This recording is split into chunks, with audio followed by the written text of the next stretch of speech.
अस्सलाम वालेकुम नाज़रीन किराम। इंसान कब जो है वो हालत जनाबत में चला जाता है, यानी कब उस पर गुस्ल करना फ़र्ज़ हो जाता है। आइए जानते हैं वो चंद सूरतें। नाज़रीन किराम, पहली सूरत ये है कि जब भी इंसान को एहतलाम हो, चाहे वो मर्द हो या औरत हो, दोनों को एहतलाम हो सकता है, तो उसके बाद उन पर गुस्ल करना फ़र्ज़ होगा। दूसरी सूरत ये है कि जब औरत हैज़ व निफास से फ़ारिग हो जाए, उसके वो अय्याम ख़त्म हो जाएं, तो उसके लिए ज़रूरी है कि वो गुस्ल करके पाक हो। तीसरी सूरत यह है कि जब भी इंसान शहवत के साथ अपनी मनी को खारिज करे तो उसके ऊपर गुस्ल फ़र्ज हो जाएगा। और चौथी सूरत यह कि मर्द जब अपनी बीवी के साथ हमबिस्तरी करता है और उसका उज़्व ख़ास औरत के अंदर दाखिल हो जाता है, तो दाखिल होते ही दोनों पर, मर्द और औरत पर गुस्ल फ़र्ज हो जाता है, चाहे मनी का इखराज हुआ हो या ना हुआ हो। तो नाज़रीन किराम, ये हैं वो चार सूरतें कि जिसकी वजह से इंसान पर गुस्ल फ़र्ज हो जाता है। अब किस तरह गुस्ल किया जाए ताकि इंसान पाक हो जाए और हालत जनाबत से निकल जाए, यानी नापाकी वाली हालत से निकल जाए और पाक हो जाए। मर्द और औरत दोनों के लिए तरीका गुस्ल का एक ही है, और वो ये है कि मर्द और औरत गुस्ल के जो तीन फ़राइज़ हैं, इनका अदा करना उनके लिए ज़रूरी है। अगर ये तीन फ़राइज़ अदा कर देंगे तो वो नापाकी से निकल कर पाकी की तरफ आ जाएंगे। अगर इनमें से एक भी फ़र्ज़ रह गया तो पाकी हासिल नहीं होगी। बकिया जो गुस्ल की सुन्नतें होती हैं, अगर उन सुन्नतों में से कोई एक सुन्नत रह भी जाए तो पाकी तो हासिल हो जाती है। लेकिन जब आप सुन्नतें भी पूरी करेंगे तो आपको मुकम्मल सवाब मिलेगा। लेकिन तीन फ़राइज़ में से किसी एक फ़र्ज़ को छोड़ने की भी गुंजाइश नहीं है। अगर कोई छूट गया तो पाकी हासिल नहीं होगी।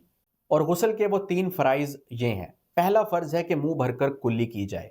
बेहतर यह है कि गरारा कर लिया जाए ताकि पानी हलक तक भी पहुंच जाए। और दूसरा फ़र्ज़ है कि नाक की नरम हड्डी तक पानी को पहुंचाया जाए, चढ़ाया जाए पानी को, ताकि नाक अच्छी तरह साफ़ हो जाए। और तीसरा फ़र्ज़ ये है कि अपने जिस्म के ऊपर पानी को इस तरह बहाया जाए कि जिस्म का कोई भी हिस्सा, कोई भी बाल खुश्क ना रहे। कानों के अंदर भी उंगली को गीला करके फेरें और उंगली को नाफ के अंदर भी फेरें गीला करके, ताकि नाफ का जो सुराख है वो भी गीला हो जाए। पाँव की जो उंगलियां होती हैं उनके अंदर जो दरमियानी जगह होती है उसके अंदर भी खिलाल किया जाए ताकि वो जगह भी खुश्क ना रहे। अलगरज ये कि पूरे का पूरा जिस्म तर हो जाए, गीला हो जाए, कोई भी हिस्सा खुश्क ना रहे। तो जब आप ये तीन फ़राइज़ गुस्ल के अंदर अदा कर लेंगे तो आप नापाकी से निकल जाएंगे और आप पाक हो जाएंगे। बकिया गुस्ल की कुछ सुन्नतें भी हैं, अगर उनको भी अदा कर लिया जाए तो आप एक कामिल गुस्ल करने वाले बन जाएंगे। और वो ये हैं कि पाकी हासिल करने की पहले नियत कर ली जाए, बिस्मिल्लाह पढ़कर जो है गुस्ल खाने में दाखिल हों गुस्ल करने से पहले, ताकि आपने बिस्मिल्लाह भी पढ़ी हुई हो। अपने हाथों को धो लें और अगर नजासत कहीं लगी हुई है तो इस्तंजा वगैरह करके उस नजासत को भी दूर कर दे। और इस्तंजा वगैरह करने के बाद एक दफ़ा वज़ू कर लें और फिर जब गुस्ल कर रहे हों तो 3 मरतबा अपने ऊपर पानी को बहाएं और बदन को मलें। अगर कहीं मैल कुचैल लगा हुआ है तो बदन को मल कर उस मैल कुचैल को दूर भी करें।